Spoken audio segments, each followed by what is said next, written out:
While some barks of your trees are beautiful in winter, some stand out for their shape and color.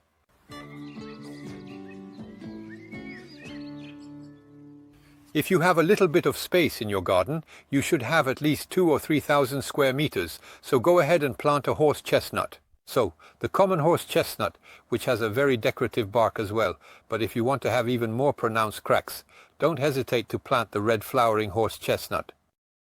Here is undoubtedly the most well-known tree, the birch, the warty birch, the common birch, which represents the great Canadian forest, very decorative for its peeling white bark. But there are also other varieties of birch, such as Monchuri or Himalayan birch.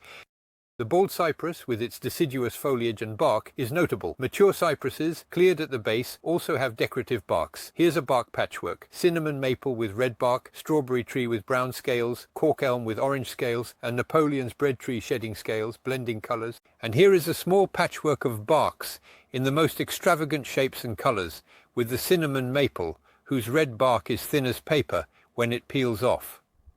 We stay in the cinnamon color with the strawberry tree, which peels off in fine brown scales, the cocos elm with its extraordinary little orange scales. And here is the Napoleon's bread tree, which to trick its peers regularly sheds its scales, whose colors blend under different shades.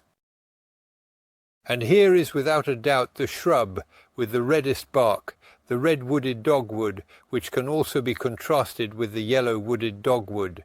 After the dogwood, we can't overlook, of course, the willow, the osier that you cut back every year, and with those large branches, you'll get a pretty bright color.